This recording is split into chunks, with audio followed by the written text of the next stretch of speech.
अभी पुलिस जब पवन खेड़ा जी को यहाँ बुलाएगा, उनको मैं पेड़ा खिला के धन्यवाद दूंगा कि आपका कारण हमें इतना सीट ज्यादा मिला। आप जानते हैं मैं कहाँ से हूँ, मैं मेवाड़ से हूँ, महाराणा प्रताप की धरती से हूँ। पैदा कहाँ हुआ? छत्रपति शिवाजी महाराज की धरती में पैदा हुआ। तो जब भी हम जंग के मैदान से जाते हैं, पहाड़ों में जंगलों में घूम रहे होते हैं, तो बच के या छिप के नहीं घूम रहे होते, अगले रण की तैयारी में घूम रहे होते। पवन खेड़ा जी की वाइफ से विनती कर रही हूँ कि माता जी आप दरवाजा खोलिए और जो मैं पेड़ा लेके आई हूँ उसको स्वीकार कीजिए। हमें भी लगेगा कि हाँ, महिलाओं के प्रति पवन खेड़ा जी के अंदर कितना सम्मान है। पवन खेड़ा हाय हाय, पवन खेड़ा हाय हाय, पवन खेड़ा हाय हाय। क्या आप लोग जिहादी हो जो भगवान प्रभु श्री राम का प्रसाद से मुंह मोड़ रहे हो? अलग निरंजन, अलग निरंजन, नहीं डरेंगे हुड़की से, खींच लेंगे कुर्सी से, नहीं डरेंगे हुड़की से, खींच लेंगे कुर्सी से। अरे आप लोग भी तो मेरे सनातनी भाई हो। आओ ना, मैं प्रसाद खिलाने के लिए आई हूँ। ऐसा क्यों? क्या पवन खेड़ा जी ने अपने पूरे स्टाफ को यही सिखा रखा है क्या? पवन खेड़ा हाय हाय, पवन खेड़ा हाय हाय, पवन खेड़ा हाय हाय, पवन खेड़ा हाय हाय। महिला अपमान का बदला, महिला अपमान का बदला इसीलिए है क्योंकि महिलाओं का सम्मान करना सीखना पड़ेगा। और मैं तो कांग्रेस पार्टी से बोलती हूँ, देखो राजनीति खेलो, मगर महिलाओं को क्यों बीच में लेके आना है? क्या उनकी कोई इज्जत नहीं है? और तुम्हारी लड़ाई है गद्दी के लिए, तो जिससे लड़ाई है उससे लड़ो। घर की महिलाओं को बीच में लाने का क्या मतलब बैठता है? अभी उन्होंने एक महिला के लिए ऐसे बयान दिए, गलत बयान दिए, जो एक देशभक्त है उनके ऊपर आरोप लगाए कि भाई वो मतलब देश के लिए गलत काम करे, जबकि ये सब चीज़ गलत है। वो एक सनातनी है और हमारा संगठन राष्ट्रीय महिला एकता संगठन है जो हमेशा महिलाओं का सम्मान करता है। तो उसी के चलते असम में की जनता ने वहाँ अपना बहुमत से हमारी भाजपा सरकार को जिताया। और लेकिन पवन खेड़ा को भी तो जमानत मिल गई है ना, सुप्रीम कोर्ट से जमानत मिल गई है। नहीं, जमानत मिली है वो एक अलग बात है, मगर जो उनके दिमाग में भरा हुआ है महिलाओं के लिए कि महिलाओं का सम्मान करना नहीं जानते, तो आज हम ये बस्ती से हमने मंगाए हैं पेड़े। तो हम राम जी के पेड़े हैं, जो वहाँ की महिलाएं हैं, गरीब महिलाएं, वो उन पेड़ों को बनाती हैं। तो आज यही पेड़े हम वहाँ पवन खेड़ा जी को खिलाएंगे और उनका पेड़ा बना के फिर हम माता कामाख्या पे दर्शन के लिए जाएंगे, क्योंकि असम में भाजपा सरकार जीती है। मगर हम ये बोलना चाहते हैं कि जो वो महिलाओं के लिए गलत सोचते हैं, अपनी धारणा को बदले, क्योंकि महिलाएं तो उनकी भी हो सकती हैं। हमारा किसी राजनीति से कोई संबंध नहीं है। हमारा संगठन है महिलाओं का, महिलाओं की हम हमेशा आवाज़ उठाते हैं और उठाते रहेंगे। उसमें तो क्या पेड़ा खिलाने आप हेमंत बिस्व शर्मा का डायलॉग सुन के आई हैं? हाँ, वो अभी डायलॉग उनका डायलॉग सुना है कि क्या है, मगर हम एक महिला के पेड़ा को मैं पेड़ा खिला दूंगा। हाँ, हम महिला के सम्मान में आए हैं। मगर ये जो बस्ती में प्रभु श्री राम जी की धरती से के लिए बनता है पेड़ा, तो हम उसी को लेके खिलाने के लिए आए हैं। और अभी देखते हैं कि सर हमें मिलते हैं, हमारा सम्मान करते हैं या नहीं, क्योंकि मेरे साथ में किन्नर भी हैं और महिलाएं भी हैं, क्योंकि महिलाओं का सम्मान सर्वोपरि है और किन्नरों का भी सम्मान सर्वोपरि है जी। हमारे पुराने वेदों के काल से ही मतलब ये सब चीज चला है। तो आप देख सकते हैं किस तरीके से किन्नर समाज की कुछ किन्नर पवन खेड़ा जी के घर पे आई हुई हैं उनको पेड़ा खिलाने, जो कि असम चुनाव के दौरान जो टीका टिप्पणी की गई थी पवन खेड़ा जी के माध्यम से, तो उसका जवाब हेमंत बिस्व शर्मा ने दिया था, पवन खेड़ा को मैं पेड़ा खिला दूंगा।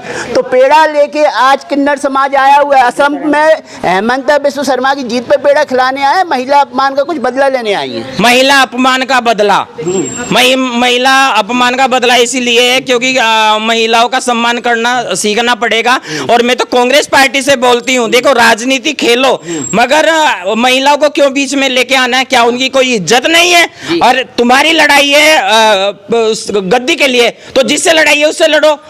घर की महिलाओं को बीच में लाने का क्या मतलब बैठता है? वो तो नहीं होना चाहिए। हम किसी महिला के बारे में अगर कोई अनर्गल टिप्पणी करेगा और उसको बदनाम करने की कोशिश करेगा तो हमारा संगठन खड़ा रहेगा हर उस महिला के लिए जो पीड़ित रहेगी। लेकिन उनके ऊपर जो आरोप लगाए गए थे कि एक से ज्यादा पासपोर्ट उनके पास है, कई देशों की नागरिकता उनके पास है, वो तो कोर्ट में मामला चल रहा है, कोर्ट ने पवन खेड़ा जी को जमानत दे दी है, तो अब विवाद तो थम जाना चाहिए। अब क्यों आप विवाद को बढ़ावा दे रही हैं? नहीं, यहाँ पे एक बात बताओ, चलो वो तो हो गया जो था, मगर जो एक महिला के लिए शब्द बोले गए हैं, क्या उन्होंने उसके लिए माफी मांगी? नहीं मांगी। और नहीं मांगेंगे तो ऐसे ही आंदोलन होगा। अगर हमें सड़कों पे भी उतरना पड़ेगा तो हम पूरा संगठन 2.5 लाख महिलाओं का लेके उतरेंगे, जो हमारा पूरे यूपी में है और आंध्र प्रदेश में, देहरादून, उत्तराखंड में और हरियाणा में, सब जगह है। पवन खेड़ा जी का एक स्टेटमेंट वायरल हो रहा है, बयान वायरल हो रहा है, वो कह रहा है वो भी मेवाड़ की धरती से, महाराणा प्रताप की धरती से हैं और जन्म उनका शिवाजी की धरती में हुआ, तो पीछे हटने वाले नहीं है। वो अभी फरारी जो काट रहे थे वो युद्ध की तैयारी कर रहे थे। मैं तो सिर्फ एक बात बोलना चाहती हूँ, हम यहाँ पे आए हैं, क्या या तो उन्हें पता चला होगा कि भाई वहाँ पे राष्ट्रीय महिला एकता संगठन आने वाला है, वो चले गए यहाँ से। हम तो किन्नर भी हैं और महिलाएं भी हमारे साथ में हैं, तो हम अगर वो महिलाओं की इज्जत करना जानते हैं, आप लोगों के चैनल के माध्यम से पूरे भारतवर्ष में एक संदेश देना चाहती हूँ, अगर वो महिलाओं की इज्जत करना जानते तो वो यहीं पे रुकते, हमारे हाथ से पेड़ा खाते, हमें भी लगता कि हाँ हमारा भी सम्मान किया है, मगर हम ऐसे नहीं जान देंगे, हम किसी महिला की बेइज्जती नहीं करने देंगे। आप पहले से सूचना देके थोड़ी आएंगे, वो आपका इंतजार करते।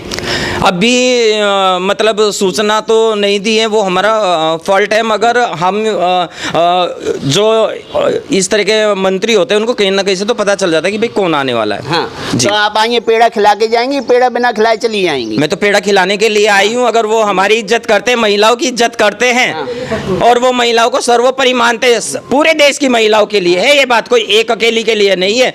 अगर उनके घर की महिलाओं को भी कोई बोलेगा तो हम भी उनका भी सपोर्ट करेंगे, मगर अभी उन्होंने रिंकी मैडम के लिए बोला तो हम रिंकी मैडम के सपोर्ट में खड़े हैं। उसके लिए हमें धरती आसमान एक करना पड़ेगा तो हम करेंगे। हम किसी राजनीति को नहीं जानते, हम किसी को नहीं जानते, हम सिर्फ महिलाओं की इज्जत को जानते हैं, जो प्रभु श्री राम ने भी माता सीता के लिए किया था। लेकिन पासपोर्ट के मामले को आप महिला अपमान से क्यों जोड़ रही? पासपोर्ट अपनी जगह, पासपोर्ट एक से ज्यादा पासपोर्ट अपना किराए में। मेरी बात सुनिए सर, ये है इन्वेस्टिगेशन का मामला। जो इन्वेस्टिगेशन करने वाला है वो इन्वेस्टिगेशन करे, उसमें तो कोई मतलब नहीं बैठता है। मगर महिला के बारे में गलत बोला गया है, उसकी मतलब देशभक्ति के ऊपर सवाल उठाए गए हैं, ये गलत है। गलत है। हाँ, आरोप लगाए और उसका जो है सफाई मांगा गया, उन्होंने सफाई। हाँ। जी, कहाँ जा रही हैं अब हम फर्स्ट फ्लोर पे हम सर का घर, वहीं तक जा रहे हैं। जी, निरंजन, क्या हुआ? आपकी आवाज सुनी नहीं जा रही है। नहीं सुनी जा रही, कोई खोल नहीं रहा गेट। अभी अगर महिलाओं का सम्मान करते हैं, हम भी तो मतलब किन्नर भी है, महिलाएं भी है, तो खोले दरवाजा। मैं तो पेड़ा खिलाने के लिए लाई हूँ, जो बस्ती में गरीब महिलाएं प्रभु श्री राम जी का पेड़ा बनाते हैं वो मैं लेके आई हूँ। अब क्या होगा आपके पेड़ों का? अभी फिर हमें पवन खेड़ा जी का पेड़ा बना के वहाँ माता कामाख्या पे चढ़ाना पड़ेगा। जी, माता कामाख्या अपने आप देखेंगी सब चीज। जी, जी। तो आप पेड़े को वापस ले जाएंगी? अभी लेके जाना पड़ेगा, अगर नहीं खोलेंगे तो यही तो महिलाओं का सम्मान है। हम आए हैं, महिलाओं का सम्मान होता उनके दिल के अंदर तो दरवाजा खुलवाते। पता तो चल गया होगा क्योंकि नीचे सिक्योरिटी बहुत है। हाँ। तो अभी दरवाजा नहीं खोले तो इसका मतलब इनके दिल के अंदर नहीं तो महिलाओं का सम्मान है, नहीं किन्नरों का सम्मान है। जी, किसी के प्रति भी सम्मान। तो आगे आपका क्या रहेगा? मतलब आगे का रुख क्या रहेगा, आगे का कदम क्या रहेगा? आपके पेड़े तो अभी स्वीकार भी नहीं किए जा रहे, ना गेट खोला जा रहा है। बेल बजाओ। ये बेल नहीं है, कैमरा है। बैल नहीं है इधर, दिखी नहीं। बैल कहाँ पर है?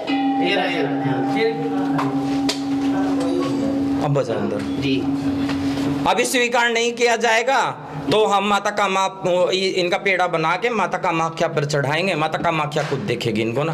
अगर अभी भी ये नहीं सुधरेंगे, इनके महिलाओं के प्रति इनके दिमाग का कीड़ा सही नहीं होगा तो फिर हम मतलब आंदोलन भी करेंगे। जी, तो अब गेट तो खोलने से रहा। हाँ, क्योंकि आपके पेड़ा तो अब स्वीकार नहीं किए जाएंगे। अलग निरंजन, अलग निरंजन, अलग निरंजन। माता में बस्ती से भगवान प्रभु श्री राम जी का पेड़ा लेके आपके दरवाजे पे आई हूँ। माता रानी आप भी दरवाजा खोलिए। मैं पवन खेड़ा जी की वाइफ से विनती कर रही हूँ कि माता जी आप दरवाजा खोलिए और जो मैं पेड़ा लेके आई हूँ उसको स्वीकार कीजिए। हमें भी लगेगा कि हाँ, महिलाओं के प्रति पवन खेड़ा जी के अंदर कितना सम्मान है। अलग निरंजन, अलग निरंजन। नहीं खोल रहा है गेट, कोई नहीं, वो निकल गए। चलिए अब डर के भाग गए। आइए देखिए, तो एक किन्नर समाज पेड़ा लेकर पवन खेड़ा जी के घर पे पहुंच जाता है, लेकिन ये पेड़े इसलिए स्वीकार नहीं किए जा सकते क्योंकि गेट लगा हुआ है और पवन खेड़ा जी समय से पहले ही निकल गए। भाई तो, लो हाँ, प्रसाद जी मैं बाकी यहाँ पे खिलाऊंगी ना सबको। हाँ जी लो 1 मिनट पकड़ना जी। किसको दूं? लो इस शुरुआत आपसे लो शुरुआत जी। लो पेड़ा खिला रही हूँ मैं। लो ये जो मतलब सच्चाई की जीत हुई है मेरे असम में, उसके लिए मैं पेड़ा खिला रही हूँ। यहाँ पर नीचे भी मैं खिलाऊंगी, कोई बात नहीं है, वो नहीं है तो यहाँ पे तो खिलाऊंगी मैं सबको, अपने आप भी खाऊंगी क्योंकि जीत का पेड़ा है। चलो नीचे नीचे बांटते हैं। किस तरीके से पेड़े को स्वीकार नहीं किए गए। पवन खेड़ा जी के घर पे लॉक लगा हुआ था, दरवाजे किसी ने नहीं खोले, तो इन्होंने कहा जो भी यहाँ स्टाफ मौजूद है, जो भी मीडिया कर्मी मौजूद है, वो पेड़ा उनको हम खिलाएंगे। तो अब पेड़े का मटका तो अब नीचे आ रहा है वापस, अब देखते हैं वो पेड़ा कौन कौन खाएगा। लेकिन असम में जीत की खुशी है इन लोगों को। तो हेमंत बिस्व शर्मा की जीत पर पेड़ा खिलाने के लिए आए हुए थे पवन खेड़ा जी। महिलाओं के